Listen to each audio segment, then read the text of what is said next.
ভার্সিটির প্রথম দিনে মাথায় সুন্দর করে হিজাব বেঁধে সুন্দর একটি মার্জিত পোশাক পরে প্রবেশ করে মেঘ।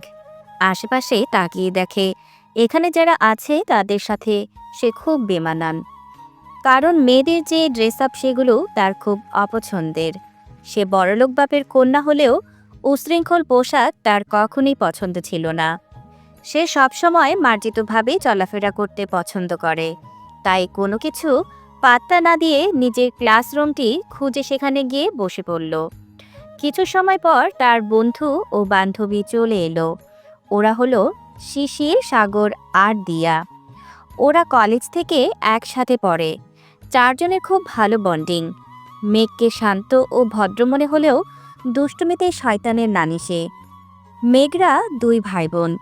মেঘ বড় আর ভাই ছোট। মেঘ সবচেয়ে বেশি ঘৃণা করে একটি নাম, সেটা হলো অনুভব। এই নামের কোনো মানুষকে সে সহ্য করতে পারে না। তার মনে হয় অনুভব নামের মানুষগুলোকে মেরে পচা নর্দমায় ফেলে দিতে। আজকের ঘটনা, ক্লাস শেষ করে ওরা চারজন মাঠের একপাশে গল্প করছিল। তখনই পেছন থেকে একটি ছেলে এসে মেঘকে বলল, তোমার নাম কি? তুমি দেখতে অনেক সুন্দর, আমার সাথে বন্ধুত্ব করবে?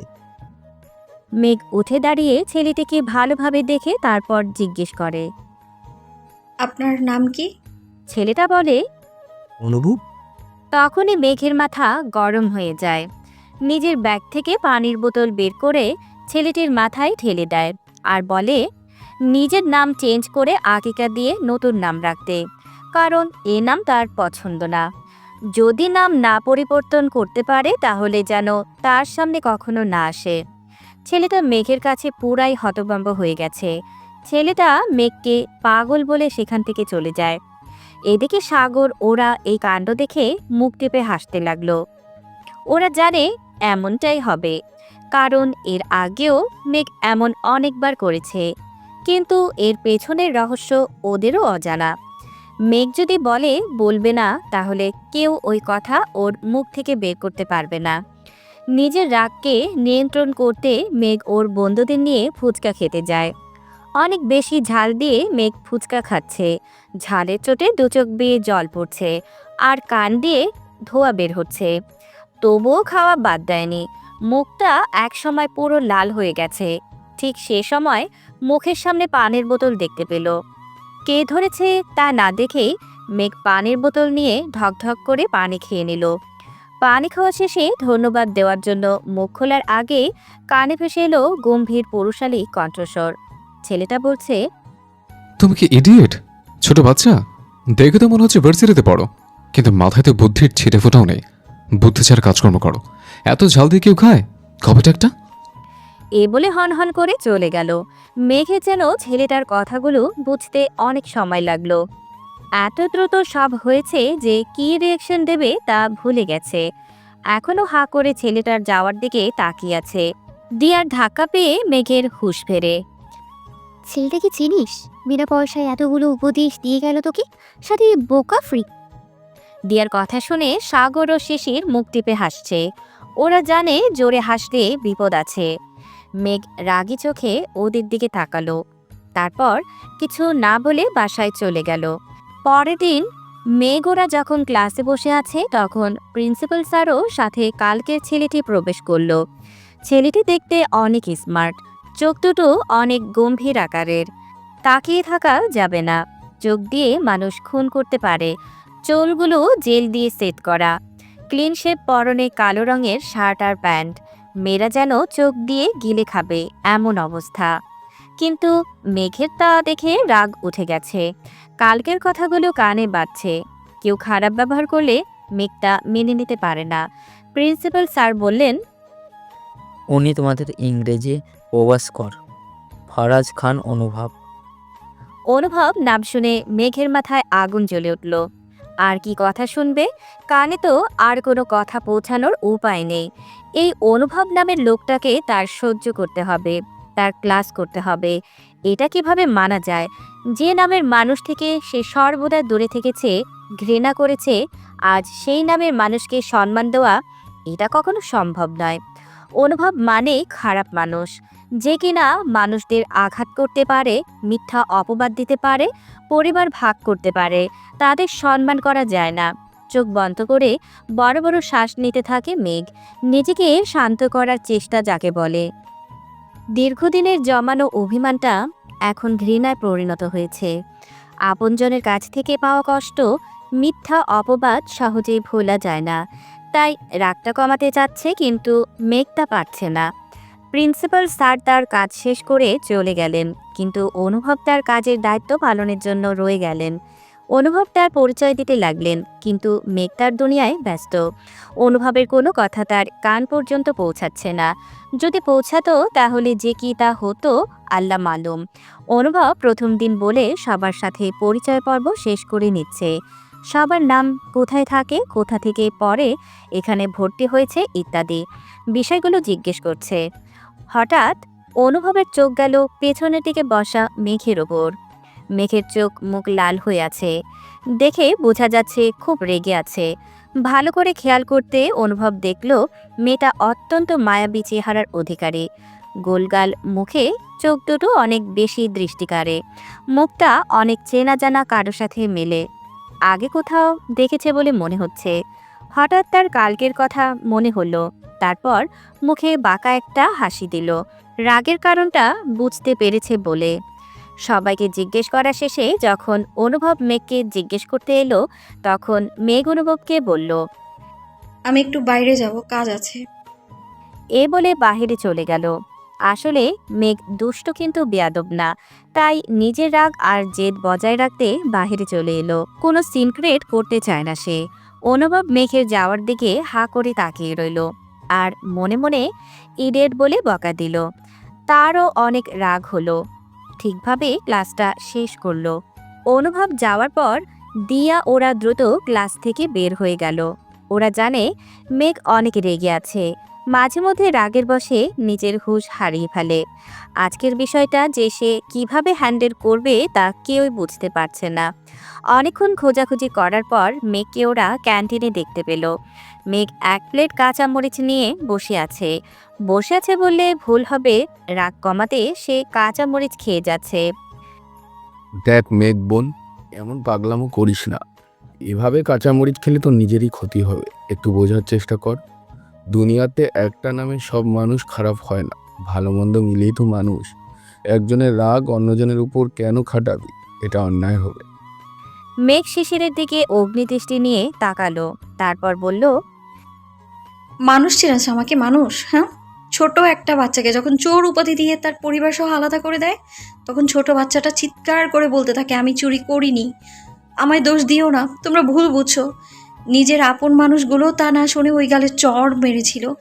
তখন তাদেরকে কেন মানুষ চেনাতে যাসনি তোরা? আজ শুধু আমাকেই চেনানোর দায়িত্ব নিয়েছিস? হ্যাঁ, কত বছর ওই ঘটনাটা স্বপ্ন হয়ে চোখে ভেসে উঠেছে আমার, জানিস? ভয় পেয়ে জ্বরে পড়ে থেকেছি আমি। তারা তো এত বছরেও নিজের ভুলটা বুঝতে পারেনি। আমি কেন একাই মহৎ হতে যাব? হ্যাঁ, আমি ঘৃণা করি ওই নামের পৃথিবীর সকল মানুষকে, যে নাম কিনা আমার ছোট থেকে বড় হওয়া পর্যন্ত আমার সুখ কেড়ে নিয়েছে, মিথ্যা অপবাদের বোঝা ঘাড়ে লাগিয়ে দিয়েছে আমার। এ বলে ফোঁপাতে লাগলো। শিশির ওরা পুরো হতভম্ব হয়ে দাঁড়িয়ে রইল। ওদের চোখে পানি এসে গেছে। এত বছর ধরে যে কথা মেঘ ওদের থেকে গোপন রেখেছে, আজ সেই কথা কতটা কষ্ট পেলে তা বুক চেড়ে বের করে ওদের বলে ফেলেছে, তাই ভাবছে। মেঘকে যে সান্ত্বনা দেবে সেই ভাষাটা ওরা হারিয়ে ফেলেছে। অনেক দূর থেকে অনুভব ওদের দেখছিল, কিন্তু কোনো কথা শুনতে বা বুঝতে পারেনি। তবে এতটুকু বুঝতে পেরেছে মেঘ কান্না করছিল। অনুভবের কেন যেন একটা কষ্ট হলো, কিন্তু তা কেন হলো বুঝতে পারছে না। মেঘ ওদের সাথে আর কথা না বলে চলে গেল। অনুভব সাগরকে ডেকে জিজ্ঞেস করল। মেয়েটার নাম কি? সাগর বলল, ওর নাম রোজা খান। এ বলে ওরা চলে গেল। রোজা খান শুনে অনুভবের বুকে তীব্র যন্ত্রণা অনুভব হলো। রোজা খান এই নামটার সাথে তার হাজারো স্মৃতি জড়িয়ে আছে। তার মধ্যে একটি হলো নিজের নাম ফারাজের ফ বাদ দিয়ে বাকি দুটো বর্ণ দিয়ে নিজের নামের সাথে মিল রেখে নাম রেখেছিল রোজা খান। তার পিচ চিটার, ভালো করতে গিয়ে কত বছর ধরে দেখতে পায় না তাকে। কোথায় আছে, কেমন আছে জানা নেই। জানার পরটাও হারিয়ে গেছে 2 বছর আগে। এখন যে কিভাবে খুঁজে বের করবে তা জানা নেই। তখনই অনুভবের ফোন বাজতে শুরু করলো। অনুভব দেখলো তার ভাড়া করা ডিটেকটিভের ফোন। অনুভব তাড়াতাড়ি কল ধরলো। লোকটি বলল, আফজাল খান নামে 5জন লোক আছে, তাদের ছবি সহ আপনাকে মেসেজ দিয়েছি। দেখে বলেন এদের মধ্যে কোনটি আপনার চাচা। ঠিক আছে, আমি দেখি তোমাকে কল দিচ্ছি। এদিকে মেঘ প্রত্যেকবারের মতো বাসায় গিয়ে নিজেকে শান্ত করার জন্য ওয়াশরুমে গিয়ে ঝর্ণা ছেড়ে সেখানেই বসে পড়ল। মেঘের আম্মু নামাজে ছিল বিধায় মেঘকে ঘরে প্রবেশ করতে দেখেনি। তিনি নামাজ শেষ করে উঠলে ময়নার মা তাকে বলে, আপাকে দেখলাম অনেক রাগ করে বাড়িতে ঢুকতে। আপনি আপার কাছে জলদি যান, না হলে আবার জ্বর বাঁধাবে। মেঘের আম্মু সাথে সাথেই মেঘের ঘরে প্রবেশ করলো। দেখলো ওয়াশরুমে পানি পড়ার শব্দ ভেসে আসছে। তিনি বারবার শব্দ করে মেঘকে ডেকে চলেছেন, কিন্তু কোনো সাড়া আসছে না। তিনি বুঝতে পারলেন মেয়ের কোনো কারণে ভীষণ মন খারাপ হয়েছে অথবা কষ্ট পেয়েছে। তাই দেরি না করে মেঘের বাবা আফজাল খানকে কল দিয়ে সব বললেন। আফজাল খানও দেরি না করে নিজ বাসার উদ্দেশ্যে ছুটলেন। প্রায় 1 ঘন্টা পর তিনি তার ছেলে রিফাতকে নিয়ে বাসায় আসলেন। ওয়াশরুমের দরজা ভেঙে মেয়েকে বের করে নিয়ে আসলেন। দীর্ঘ সময় পানির নিচে বসে থাকার কারণে সারা শরীর ফ্যাকাশে হয়ে গেছে। ইমার্জেন্সিভাবে চিকিৎসার ব্যবস্থা করা হলো। মেঘের মা সেই যে কান্না শুরু করছেন, এখনও থামার নাম নেই। মেঘের মা কান্না করতে করতে বললেন, আর কতদিন আমার মেয়েটা এভাবে কষ্ট পাবে? অনেক তো হলো, এ থেকে কি মুক্তির পথ নেই? আপনি কেন ওকে সত্যিটা বলছেন না? কোন সময় বা কার অপেক্ষায় আছেন? উত্তর কেন দেন না? আফজাল খান নীরবে চোখের পানি ফেলছেন, কোনো কথার উত্তর দিচ্ছেন না। রিফাত এসে বাবার কাছে দাঁড়িয়ে বলতে লাগলো, আপু এইভাবে মানায় না, আমি আপুর হাসি দেখতে চাই। তুমি কিছু করো বাবা। আফজাল খান কিছু না বলে মাথা নিচু করে সেখান থেকে চলে গেলেন। এদিকে অনুভব মেসেজ চেক করে তার কাঙ্ক্ষিত ব্যক্তির ছবি দেখতে পেরে ভীষণ খুশি হলো। সে তাড়াতাড়ি কল করে বলল, যে আফজল খানের ছবি আমি দিয়েছি তার সব তথ্যই 2 দিনের মধ্যে আমি চাই। লোকটি জি স্যার বলে ফোন রেখে দিল। পরের দিন সাগরের প্রথম ক্লাস ছিল না, তাই ও লেটে আসবে। দিয়া আর শিশির ক্লাস করছে, মেঘও আসেনি। মেঘের বন্ধুরা ওকে কখনো মেঘ বলে ডাকে না, মেঘও বলে ডাকে। দ্বিতীয় ক্লাস ছিল অনুভবের। অনুভব ক্লাস নিচ্ছিল। সাগর হন্তদন্তভাবে ক্লাসের সামনে এসে দাঁড়িয়ে অনুভবকে বলল, স্যার দুঃখিত, এখনই দিয়া আর শিশিরকে আমাদের লাগবে, ওদের বের হওয়ার অনুমতি দিন। অনুভব ভালোভাবে সাগরকে দেখতে লাগলো। বোঝা যাচ্ছে কোনো গুরুত্বপূর্ণ কাজ আছে। অনুভব সাগরের কাছে গিয়ে জিজ্ঞেস করল। কি হয়েছে? সাগর কান্না মিশ্রিত কণ্ঠে বলল, হাসপাতালে যেতে হবে। সাগরের কথা শুনে দিয়া মুখে হাত দিয়ে ফুপাতে শুরু করলো। অনুভব দিয়া আবার সাগরের দিকে তাকিয়ে বলল। কার কি হয়েছে? তখন পেছন থেকে শিশির বলল, সাগর ছোট, তোকে ফোন দিয়েছিল, এখনো ঠিকই আছে। আধা ঘন্টা আগে ফোন দিয়েছিল, অবস্থা মোটামুটি ভালো, এখনই যেতে হবে। অনুভব আবার বলল, কার কি হয়েছে বলবে তো? রোজ হাসপাতালে স্যার, আমাদের যেতে হবে। কি হয়েছে রোজার? বাসায় যাওয়ার পর থেকে কি হয়েছে সব বলল।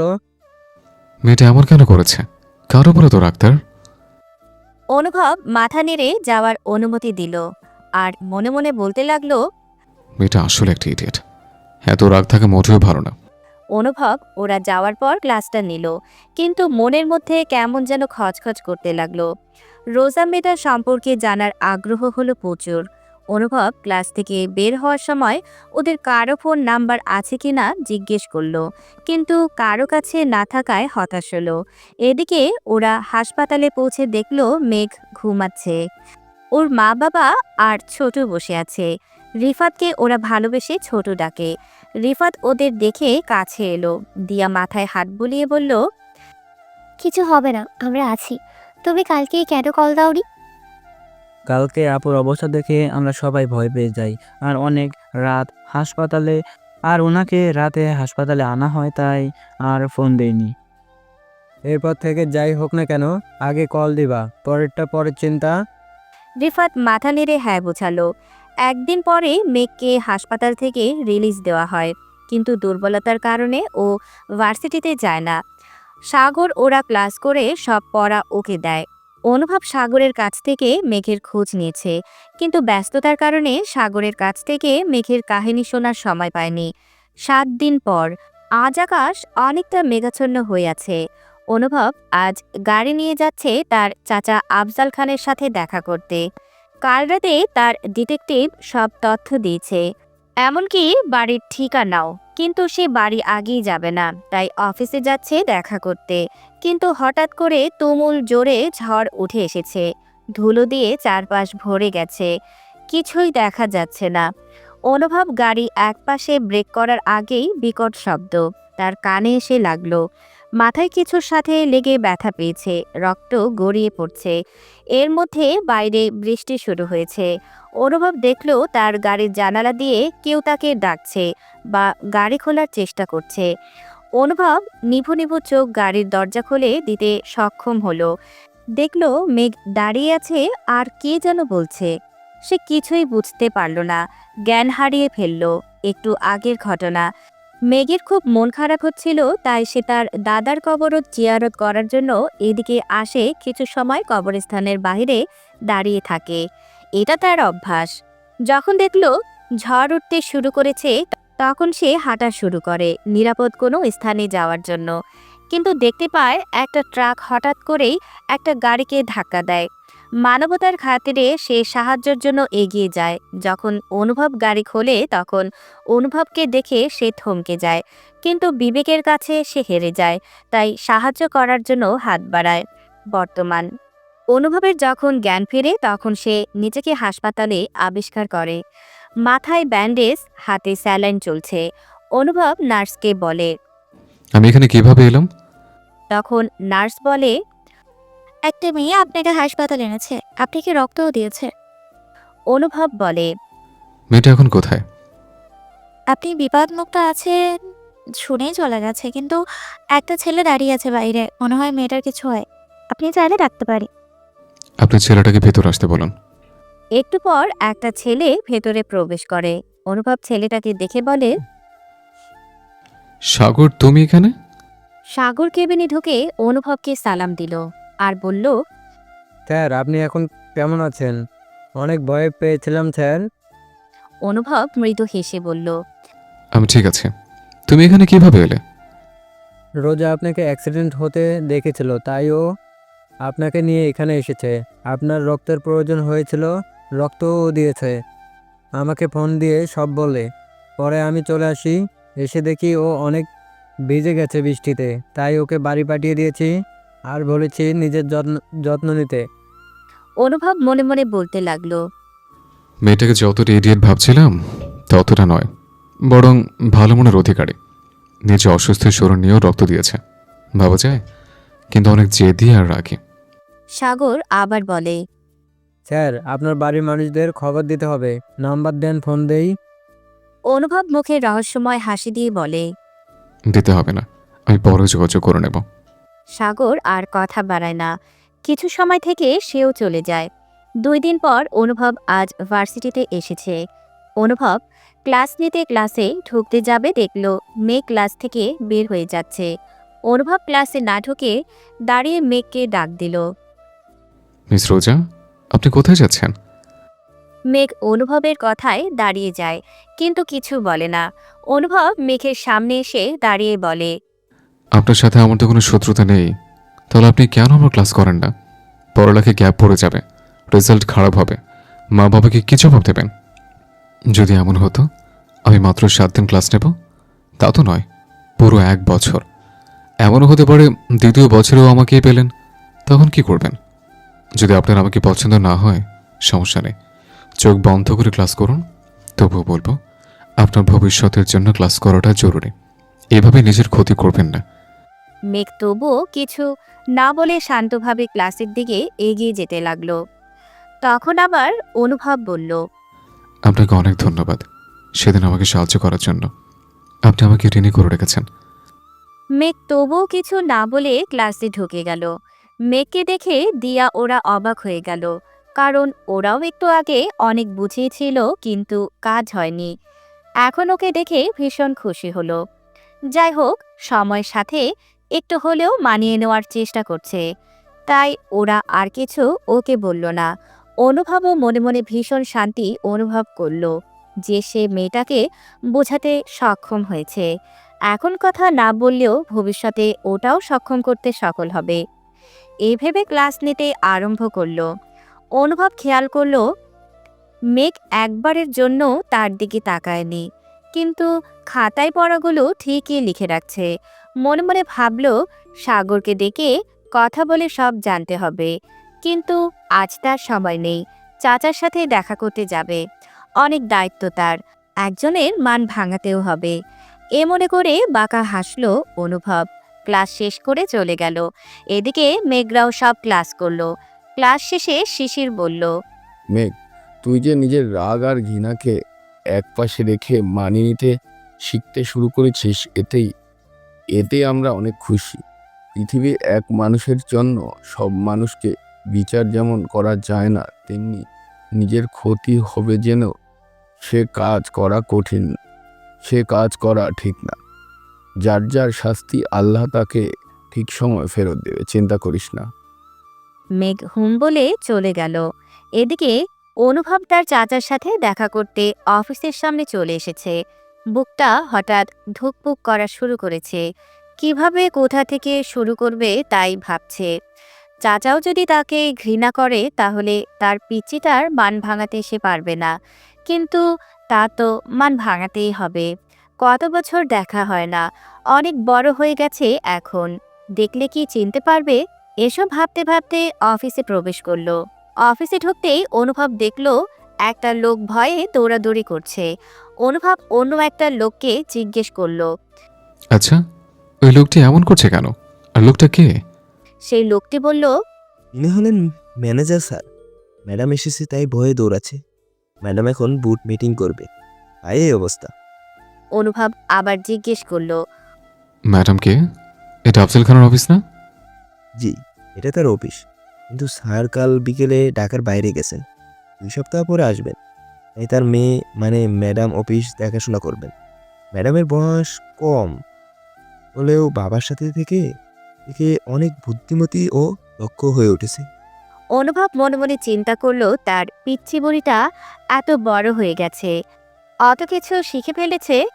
এক নজর দূর থেকে দেখে যাই, তাই আবার বলল, আমি তো স্যারের সাথে দেখা করতে এসেছিলাম। যেহেতু তিনি নেই, তাহলে আমি কি ম্যাডামের সাথে দেখা করতে পারি? তার কথা শুনে লোকটি বলল, আজকে দেখা করা সম্ভব হবে না, আজ তিনি অনেক ব্যস্ত। তারপর মনে হয় একটু রেগে আছেন। আপনি বরং আপনার কার্ড দিয়ে যান, আমি আপনাকে কল দিয়ে জানাবনি। অনুভব নিরাশ হলো। তখন বলল, থাক, আমি পরে এসে দেখা করবো না, অনেক হিসাব নিকেশ বাকি আছে তো।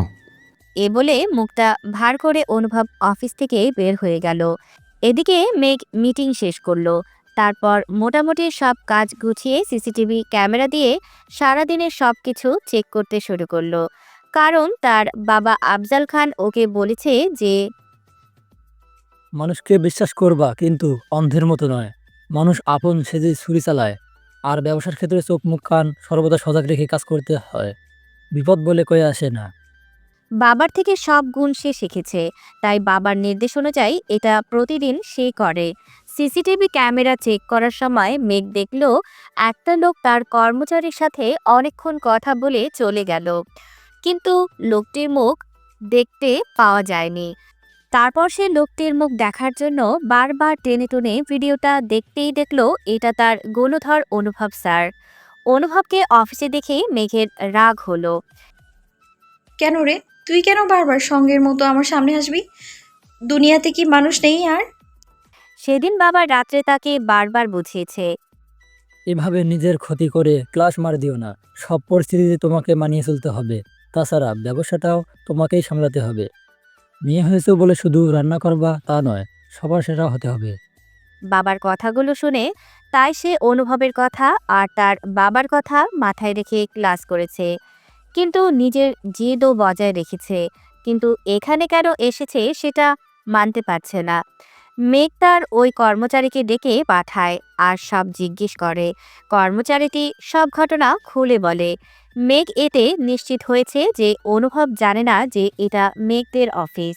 তাকে ফলো করে সে এখানে আসেনি, কিন্তু কেন এসেছে সেটা তাকে জানতেই হবে। শুধু বাবা আসা পর্যন্ত অপেক্ষা। পরের দিন মেঘ ও তার বন্ধুরা ক্যান্টিনে বসে আড্ডা দিচ্ছে। অনুভবের ক্লাস আজ শেষ পিরিয়ডে। অনুভবও ক্যান্টিনে প্রবেশ করতে ওদের দেখে ফেলল। অনুভব গিয়ে ওদের সামনে দাঁড়িয়ে বলল, আমি কি তোমাদের সাথে বসতে পারি, যদি তোমরা কিছু না মনে করো? অনুভবকে দেখেই মেঘের রাগ হলো। উঠে চলে যেতে ইচ্ছে করছে, কিন্তু তা করল না। অনুভবের মতিগতি বোঝার চেষ্টা করছে, তাই ব্যাগ থেকে ইয়ারফোন কানে লাগিয়ে বসে রইল। অনুভবকে কিছু বলার আগে ওরা সবাই মেঘের দিকে তাকালো। দেখলো মেঘ নর্মাল আছে। তাই সাগর বলল, না স্যার, কোনো সমস্যা নেই, বসতে পারেন। অনুভব সাগরের পাশে বসে ওদের সাথে পড়াশোনা আর সাথে টুকিটাকি কথা বলা শুরু করলো। মেঘ একবারের জন্য অনুভবের দিকে তাকালো না। অনুভবও আগ বাড়িয়ে কথা বলেনি। আসলে অনুভব মেঘের হাবভাব বোঝার চেষ্টা করছে। কেন যেন এই মেয়েটাকে দেখার পর থেকে অজানা একটা টান আর কৌতূহল তার মধ্যে কাজ করে। তাই জানার ইচ্ছেটা আরও বেশি বেড়ে গেছে। আর ওই দিন মেয়েটা তার জন্য যা করেছে, সেজন্য সে আরও বেশি ঋণী হয়ে গেছে। হঠাৎ মেঘের ফোন বেজে উঠল। ফোন হাতে নিয়ে মেঘ বলল, অফিসের ফোন, আমি একটু আসছি। এ বলে একটু দূরে চলে গেল। অনুভব যেন কানে কম শুনল। সাগরের দিকে জিজ্ঞাসা চোখে তাকালো। সাগর ব্যাপারটা বুঝতে পারল, তাই বলল, স্যার, ও পড়াশোনার পাশাপাশি জব করে, সেখান থেকেই কল এসেছে। এটুকু মেয়ে আবার জবও করে? কি চাকরি করে? আর ওর বাবা বা ভাই নেই? বাবা আছে, কিন্তু বড় ভাই নেই। তাছাড়া ওর বাবার ইচ্ছে মেয়েকেই কর্মঠ বানাবে, যাতে জীবনে কোনো দিন কারো কাছে হাত পাততে না হয়। অনুভব মনে মনে ভাবল, আসলে কিছু বাবার চিন্তা ভাবনা সত্যি অন্যরকম হয়। মেয়েদের তারা বোঝা ভাবে না। প্রত্যেক বাবার উচিত এইভাবে মেয়েদের উৎসাহ দেওয়া এবং নিজের পায়ে দাঁড়িয়ে স্বাবলম্বী করে গড়ে তোলা। অনুভব আবার মনে মনে বলল, আমার পিচ্চিটার মতো ওরা অনেক গুণ আছে। সব রোজা নামের মেয়েগুলোর মধ্যে এত গুণ থাকে নাকি তার জানা ছিল না। একটু পর মেঘ এসে বলল। তোরা থাক, আমি ক্লাসে যাচ্ছি। তখনই শিশির বলল, মেঘ, আজ কয় তারিখ মনে আছে? যাবি না ওখানে? যাবো তো অবশ্যই, কিন্তু তোদের যেতে হবে না, কাকার সাথে যাব। এ বলে মেঘ চলে গেল, সাথে দিয়াও পিছনে এলো। তখন অনুভব বলল, শিশির ওকে মেঘ বলে ডাকলে কেন? ওর কি আরো কোনো নাম আছে? সাগর কিছু বলতে যাবে, তখনই অনুভবের কল আসলো। অনুভব বিরক্ত বোধ করলো, তবুও কলটা ধরে ওদের থেকে বিদায় নিল। এদিকে ক্লাস শেষ করে মেঘ তার ড্রাইভার চাচাকে নিয়ে কবরস্থানে গেল ওর দাদার কবর জিয়ারত করতে, সাথে পাশের এতিমখানার বাচ্চাদের জন্য কিছু জিনিস দিতে, যা মেঘ প্রতি মাসেই করে। এভাবে বেশ কিছুদিন কেটে গেল। অনুভব মেঘকে আরো বেশি করে খেয়াল করতে লাগলো। কি এক মায়া কাজ করে মেঘের মুখে। অনুভব এখন খেয়াল করেছে মেঘ তার ক্লাসে এখন আগের থেকে বেশ স্বাভাবিক হয়ে উঠেছে। মাঝে মধ্যে না বুঝলে প্রশ্ন করে, টুকিটাকি কথাও বলে। আজ সাগরের সাথে অনুভব বিকেলে একটা কফি হাউসে দেখা করতে চেয়েছে। তাই অনুভব তাড়াতাড়ি সব কাজ শেষ করে সেখানে যাওয়ার জন্য বের হয়েছে। যাওয়ার পথে দেখলো একটা মেয়ে পথের ধারে কিছু বাচ্চাকে চকলেট ও খাবারের প্যাকেট দিচ্ছে, কিন্তু মেয়েটার মুখ হিজাবের কারণে দেখা যাচ্ছে না। তবুও পেছন থেকে দেখে মনে হচ্ছে খুব চেনা কেউ, কিন্তু হাতে সময় ছিল না, বিধায় আর না দাঁড়িয়ে সে চলে গেল। সাগর আর অনুভব কফি হাউসে মুখোমুখি বসে আছে। অনুভব সংকোচ কাটিয়ে বলতে লাগলো, আচ্ছা, রোজা মেয়েটার সমস্যা কি? আমার সাথে ভালোভাবে কথা বলে না, কিন্তু অন্য সব স্যারদের সাথে তো ঠিকই কথা বলে। বলা যায় আমাকে এক প্রকার এড়িয়ে চলে, কিন্তু আমার জানা মতো আমি তো তেমন কোনো কাজ করিনি। সাগর হাসি দিয়ে বলতে লাগলো, আসলে মেঘু আপনার উপর না, আপনার নামের উপর বিরক্ত, এজন্য এমন করে। তুমি ওকে মেঘ বলছো কেন? এই দিন শিশুরও তো মনে হয় এটাই বলছিল। ওর কি আরো নাম আছে? আর আমার নামের উপর বিরক্ত হবে কেন? আমার নামে কি খারাপ আছে? সাগরের মুখটা হঠাৎই অন্ধকারে থেকে গেল। সাগর করুণ কণ্ঠে বলা শুরু করলো।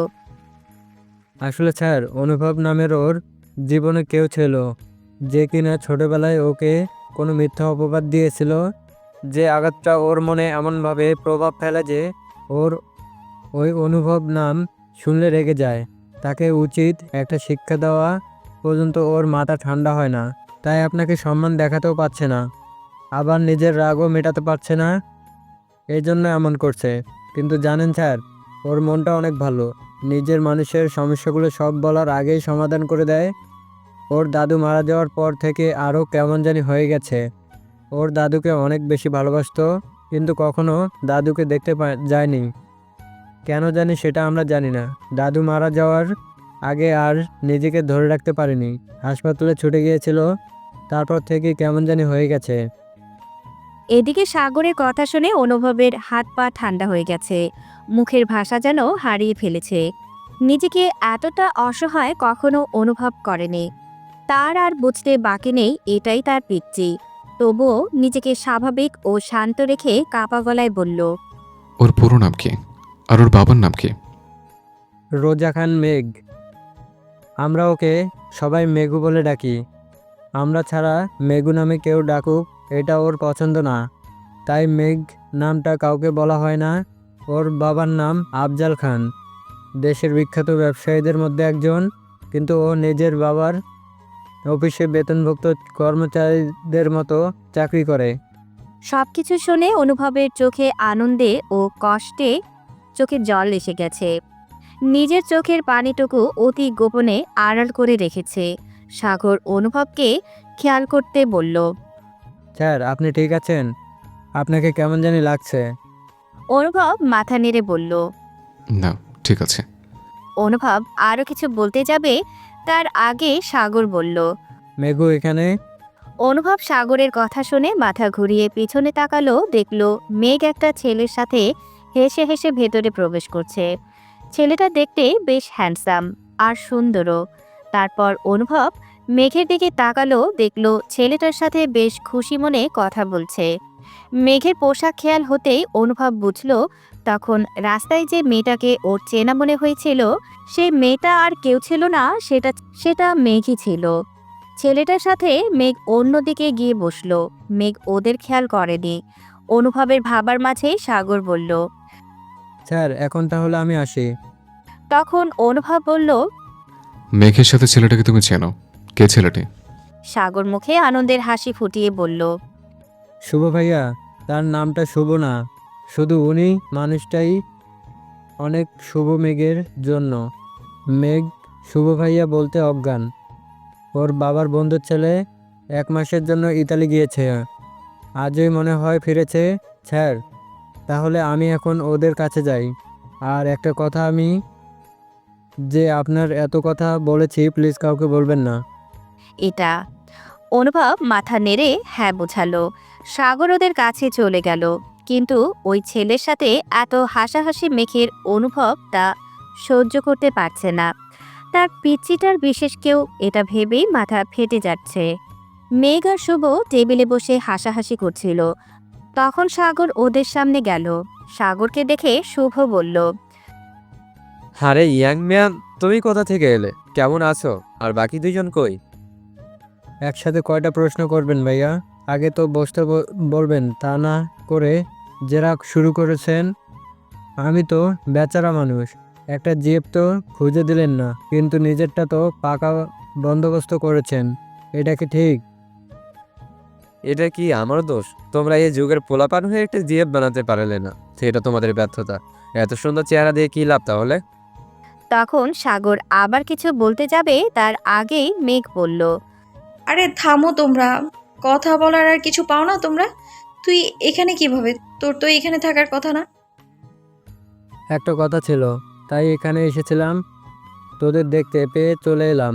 তো ভাইয়া কবে দেশে ফিরেছেন? আর দুজনকে দেখে মনে হচ্ছে কোনো ভালো খবর আছে। আর বলিস না, আজকে এসে আমায় সারপ্রাইজ দিয়েছে। আর বলেছে স্যার নাকি আর তর সইছে না, বাবা আসলে এঙ্গেজমেন্ট করবে আর 1 সপ্তাহ পর বিয়ে। দেখো মেঘ, ছোট ভাইয়ের সামনে আমার প্রেস্টিজ পাঞ্চার করো না। আমি খুব ভদ্র ছেলে, বিদায় হালাল করে পেতে যাচ্ছি, অন্য কিছু না। শুভর কথা শুনে মেঘ আর সাগর উচ্চস্বরে হাসা শুরু করলো, সাথে শুভও যোগ হলো।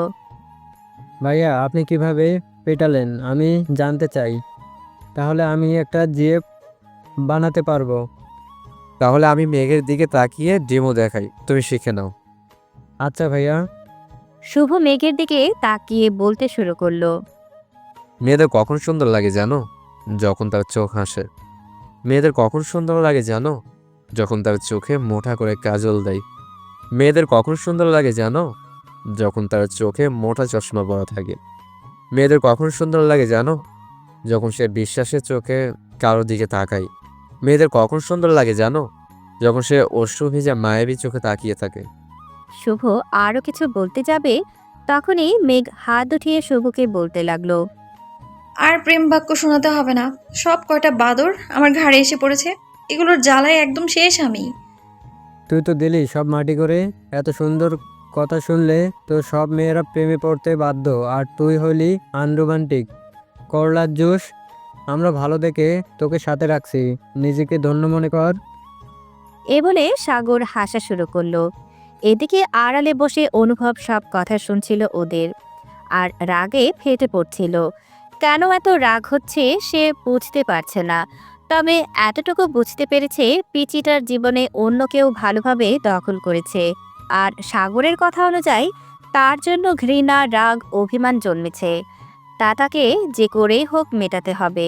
তার পিচ্চিটা যে তার বড় আদরের, এর জন্যই তো প্রথম দিন থেকেই একটা টান ও মায়া কাজ করছে, আগে যা কারো প্রতি কখনো হয়নি। খুব তাড়াতাড়ি তার পিচ্চিটার রাগ ও মান ভাঙাতে হবে, এভেবে অনুভব ওখান থেকে বের হয়ে আসে।